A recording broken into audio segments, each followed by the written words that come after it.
dive into that a little more now. Another thing too, I wanted to add and this we'll talk about their future in a second. Chris Paul too. I'm not sure if it was the wrist injury or what, but kind of got careless with the ball there in the second half. And then I'm surprised Cam Payne didn't get more minutes because when he did, I'm not a big plus minus guy, but he played 10 minutes, had 10 points, and he had the best. I think he had the best plus minus out of his entire team. Yeah, +9. And it just seemed like, too, at times that they needed someone else. If they were going to go with that ISO-ish offense, they needed someone else, too, that could get their own shot. And Cam Payne was that guy for the most part leading up to this series. And, yeah, I'm surprised he didn't get more time. I know it was kind of tough lineup-wise because, you can't really take out Devin Booker. And you know what I mean, in crunch time, because he's Devin Booker. He's your guy. But regardless, I would have liked to have seen Cam Payne get more minutes. But yeah, in regards to the Suns, like we mentioned with the Bucks, now that we're on the Suns and what we're expecting in the future, I want to start off with the fact that, and I want to ask you a question: do you think the Suns can make it? Okay, let me ask a better question: who do you think is more likely to make it back in the finals, the Bucks or the Suns next year? I think the Bucks. The Bucks. Yeah, and that's what makes it tough, right, going forward. Yeah, because yeah. So I'm gonna put this up. So DeAndre Ayton. This offseason, they need to re-sign Chris Paul, which is the biggest question mark. But I think some factors that are going to be tough for the Suns in that is you have to re-sign DeAndre Ayton. I think he's up. I think he still has another year or two left in his contract, but he's up for extension. And the same thing with Mikal Bridges. And they're both young guys who played solid this playoffs, but they could have more to offer, so you don't really know. And yeah, it's a tough. I think Cam Payne's also going to be a free agent. I'm not saying he's getting big money, but he might get a decent amount of money. James, the Knicks might throw him some money because they need a point guard desperately. So, and then yeah, like we've mentioned, pretty much everyone else has mentioned. I think the West will be healthier too. Golden State hopefully should be back. You have the Lakers, the Clippers. We'll have to see how the injury with number 2, what that timetable is. But regardless, it's still a pretty stacked West. Yeah, and it's going to be tough for the Suns. And I know they have, I think they still have their draft picks, and they have, the draft pick they had this last year, Jalen Smith, and he's more of a defensive specialist, so maybe he takes a better step next year. But yeah, it's going to be tough for the Suns. But I think if you had to make me guess, I think you have to re-sign Chris Paul.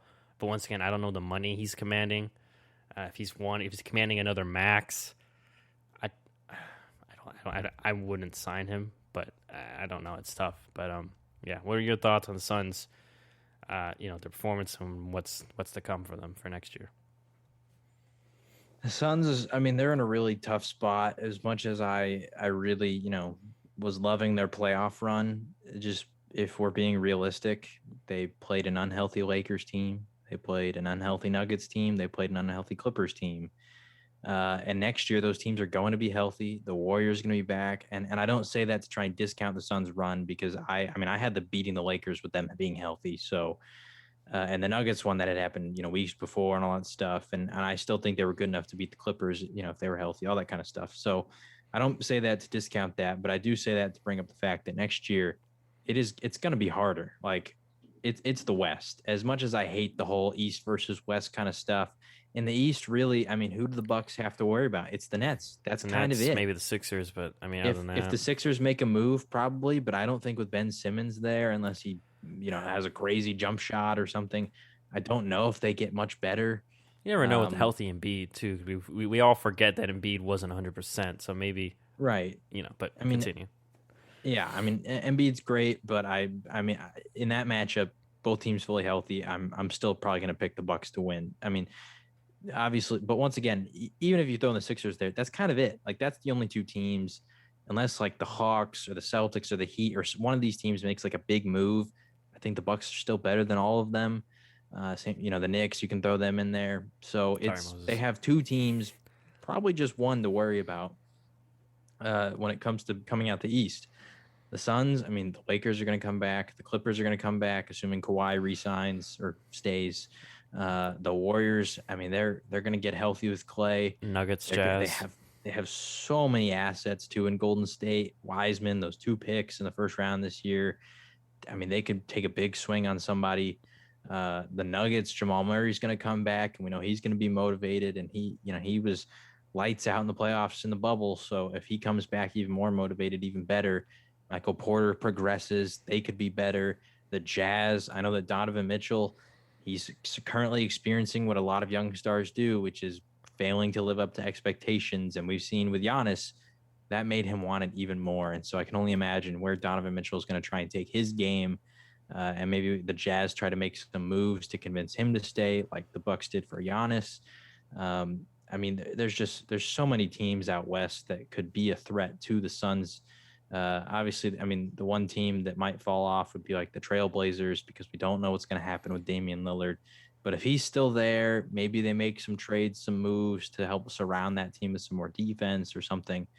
Even they could get better. So it's a scary proposition for the Suns to look forward and say, let's just run it back with who we have. Because Chris Paul's getting older, and like you said, if he commands a max contract, at some point the production's going to fall off, unless he's going to play like Tom Brady and just somehow manages. Well, and you have to factor into, although he's had no major injuries, it's just the same. I don't want to call him injury prone, but it seems to be always a nagging injury, right, with him in the playoffs, and it's unfortunate, but it's just the matter of the fact. Yeah, and I mean, also we've seen that once you get to that age, like LeBron, who's never had any major injury in his career, he had injuries this year, and it held him out for the longest span of his career, and it clearly was bothering him, when he did come back. And so Chris Paul, if he does get hurt, it's not like he can't really recover like he did when he was younger. So the Suns are just in a really tough spot. It's even tougher considering the fact that next offseason is going to be a massive one. So many big-time players hitting free agency. I mean, if the Nets don't end up winning a title next year, all 3 of those guys could be free agents. You got Bradley Beal, you got Russell Westbrook, Kawhi Leonard. I mean, you have so many players that could be in that free agent class, that having that money might, be worth, for that offseason. Because if Devin Booker and DeAndre Ayton do take steps to grow this next year, maybe they recruit somebody. Devin Booker is going to be on Team USA. You never know. But at the same time, I mean, Chris Paul and them, they just went to the finals, so they're most likely going to keep him, which once again, like I said, it just makes it hard, because I think their best chance moving forward now is maybe try to adjust some of the role players, get some more key, ball handlers outside of just Cameron Payne, because honestly, he's probably going to leave to get a bigger contract. So they're going to have to retool their bench. And I think the real next step to see improvement out of the Suns team is Devin Booker probably progressing to become better as a primary ball handler. Obviously, Chris Paul is still going to run the point, but if he can start to do better at facilitating for his teammates, so that when a guy like Drew Holiday is really locking him up, he can still have an impact on the game. I think that's his next step forward. And then for DeAndre Ayton, I mean, he was great this year, but I think that he needs to start being able to create his own shot outside of just post hooks.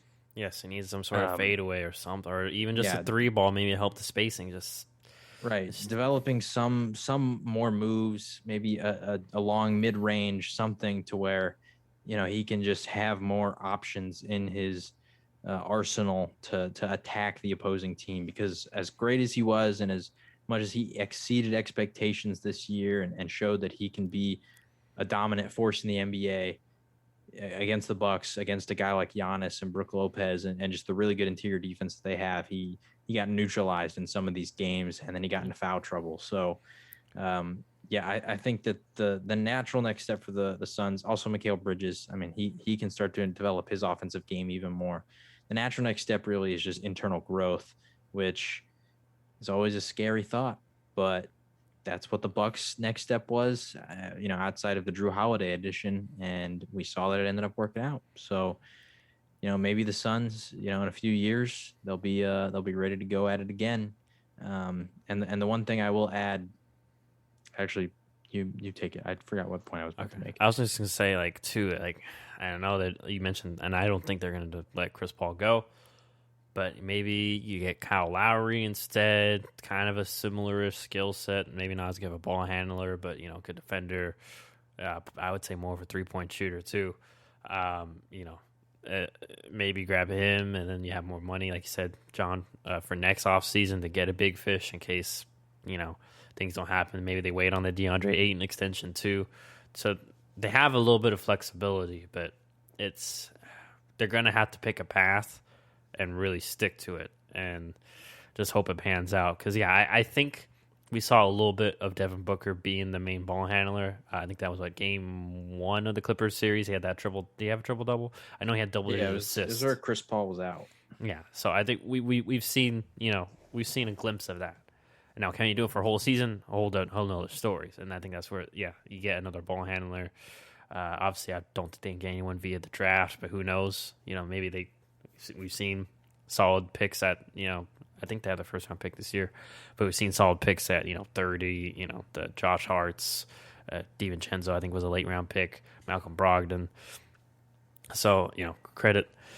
Anything can happen there, but in regards to what we actually know, I should see. I mean, maybe Cam Johnson too. We forget about him. He had some moments this series. Maybe he builds on his game too. I think that is probably the next best spot. And like I said, also Jalen Smith, the big man they drafted this year in the lottery. Maybe he develops too, and so it's not all on Ayton to guard the Giannis's of the world. But I did want to say last point, and I don't mean this personal to Ayton, but it wasn't just Ayton too. I feel like the rest of the Suns team because Giannis also had 5 blocks, Game 6. I don't want to discredit that, but it seemed it got to the point where they were hesitant, and especially Ayton, he was kind of short arming some of those hook shots because I think he was afraid that Giannis was about to send one to the stands. So but I'm interested to see what happens with the Suns, and one last point I want to make too is I know that their assists went down in these 4 losses. Like in the first 2 games, I forgot what their assist numbers were, but these 4 losses, their assists went lower and lower and lower each game, which alludes to the point I was making, where it got too ISO heavy, and especially against a good defensive team, especially individual defensive team like the Bucks, it was tough. So hopefully they can make a run. I mean, I'm not hoping. I'm a Spurs fan, but we'll see what happens with the Suns. So it'll be interesting NBA offseason. I mean, most of them never really disappoint. Maybe last year, but last year was the offseason was like a month. But not even a month. It was 2 weeks? Really? Yeah. So, even last year, we got the Drew Holiday deal. So that was big. Yeah, so I mean, who knows? The small deals, Buddy Hields. And Westbrook for John Wall. That was kind of a big one. Yeah. So we'll see. I mean, apparently my Spurs are shopping players. I mean, even though I don't believe those reports personally. I think we're just, putting the feelers out. But like you mentioned too, maybe they get a DeRozan too. I just remembered it's just an option for another ball handler guy off the bench. So we'll see how the NBA shapes out this offseason. And hopefully the Suns, they can make adjustments and get right back here for next year. But anything else you want to add or? Yeah, the one final point that I remembered that I forgot about earlier was, and it feels weird because the only player who made the finals prior to the season was Jay Crowder, but I think the experience did play a part here. And like I talked about with, Donovan Mitchell and experiencing a lot of playoff losses and it just fueling your desire to want it even more and working that extra little bit harder on different aspects of your game. That was the Bucks. Like they've lost playoff series in embarrassing fashions over the last few years. Everyone was clowning them if they lost to the Heat last year. So. Yeah, and I mean last year they were expected to go to the NBA championship. Like they were the favorites out of the East. They were the number 1 seed. I can't remember if they had the best. I think they had the best record in the whole league. Giannis won MVP, I think too. So they had all the stars lined up. Yeah. Yeah. So. I mean, they had plenty of moments where it was they should have been there, but they weren't yet. And I think, once again, that really made it to where they wanted it even more and knew what it felt like to lose over and over and over and get to that point. The Suns team hasn't felt that. I mean, for a lot of these guys, I think outside of Jay Crowder and Chris Paul, I don't know if any of these guys had even made the playoffs. Torrey Craig has. Yeah, and he gets a ring, by the way. Yeah, he does. But I don't know if any of the rest of the team had even made it to the playoffs. Not no. I mean, Dario Saric had, Dario so Saric, but then, some guys. But yeah, not, But not yeah. I know what you mean. Ayton, Booker. I mean, Yeah. these are young. Mikal Bridges. These are young players who this was their first playoff run. They won all 3 of their series. They were riding high on life. They were up 2-0. And I don't think that, they had the typical like, oh, they thought that they had won and they relaxed. But there was just this point where the Bucks dug deep and they figured it out, and they won. And the Suns didn't necessarily have that ability to dig deeper because they hadn't experienced that same loss, that same pain, all those moments where they realized like we should have been better than we were. So I think this is one of those moments that will build up for guys, and I wouldn't be surprised to see Devin Booker later in his career, maybe even Chris Paul if they can have another run soon. But really have one of those moments where they overcome the past mistakes. But it feels like every player, except for maybe like, I don't know, Magic Johnson, Kobe, Tim Duncan, some of the guys who won it like when they first came into the league. There's very few players that have a chance to win a title like that. Most of them have to go through the hardship and then can come around on the other end and overcome that. Yeah, I want to add too. Also, just in addition to someone else learning from mistakes, maybe Monty Williams. He had some good moments, had some bad moments. I mean, it happens to all coaches. And this was his, I think first final. I'm pretty sure this was his first final appearance as a coach. I'm not sure if his first playoffs as head coach, but so it's all that good to consider. But so that wraps up our NBA season. That really wraps up year 1 of the pod. Next time we'll be back, we'll be talking NFL early August. That'll be fun. But yeah, take a little break here. Hopefully nothing crazy happens. We'll see. Maybe regardless, we're going to take a break. But I'll be interested to see if anything crazy happens before, these next 2 weeks. I feel like something is, like, Aaron Rodgers gets traded or something, which would be my luck. But regardless, I'll have to hold that off. But anything else you want to say or mention before we take our hiatus? It's been fun. It has been fun. Thank you. Update on me buying a Suns jersey. I said I'd do it if they won. They did not. Yep, I'm still gonna do it because the jersey's crazy. I'll wait. Sorry, Frank Kaminsky. He had his moment. He had his Those were a loud 6 points. Like I said, I think he didn't. Giannis miss like the few attempts when he took him to the rim too. It's like, hey, he did, and he had some good putbacks. Like, I can't find a legit one. Apparently, Nike only allows you. Which, if you hear a loud boom, that's thunder in my background. Oh, that's coming my way in a few hours, probably. Yeah, but Nike only apparently allows you to restock like once in the whole season, and the Suns probably did not expect to make it to the NBA Finals. They probably restocked at the beginning of the season. Yeah, so. Because early on those jerseys sold out pretty quick. They do look really good. Yeah. So just being upfront, I'm buying a knockoff for like $20 from China that apparently looks really good from this one Reddit I've seen. I got a few of those, but I just in regards to that, because I remember the Spurs Fiesta jerseys. I think they waited. That was something similar. They already sold out, and I think I finally know which one I want to get. Whenever I have money, it's going to be a Keldon Johnson one. Which he balled out for Team USA. He's the American hero. He's the role player that Team USA needs. Sometimes you need a role player amongst stars. Now, JaVale McGee, I still don't know why they got JaVale McGee. I don't. The NBA wants his resume. I know they want 3 titles, a gold medal. He's gonna be a guy. Just the last point, we play 2K. He's gonna be a guy like in 10, 15 years. 2K is gonna have him as like a 90 like legend. And be like the all-time Warriors team. We're gonna be telling our kids like he sucked. Like, what are you talking about? Like, he was horrible. He was like, but he has 3 titles. He has a gold medal. He should have been better. He's once again another raw prospect that didn't work out. Like, it's so funny how those either raw for the most part, I feel like most of them bust. The last point, most of them bust, and then those that don't bust, they kind of just become role players. So. But yeah, Giannis is like the dream of every GM drafting raw prospect, even whether it's football or basketball, especially basketball. I think basketball is the hardest to work with the raw prospect in. So, yeah. I guess Embiid technically was Embiid.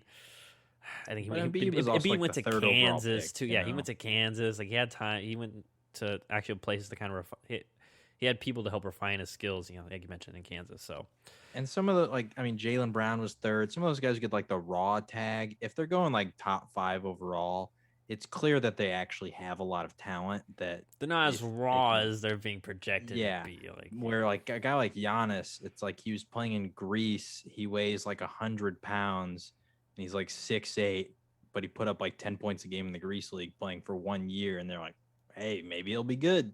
And then all of a sudden he puts on, all that muscle and all that grows stuff. A few extra inches, helps too, and you can't predict that. That's just a random thing. You can't predict someone literally growing a few inches, because same thing happened with Paul George. Paul George, I think, grew like 3 or 4 inches when we went in the league. It just happens sometimes. I think same thing's happening with my guy Keldon Johnson. So anyway, I mean, people say Tatum is 6'10" now, apparently. I'd believe it. But yeah, regardless, like John mentioned, it's been a real fun year. I've enjoyed it. And I am going to enjoy the 2-week break, but I am excited for the football season, man. Ready for. I never thought I'd be excited for preseason, because I was like, when's preseason start? I was like, it's pretty soon. I did sit there thinking, I was like, do I wait? Should we start preseason? Should we start?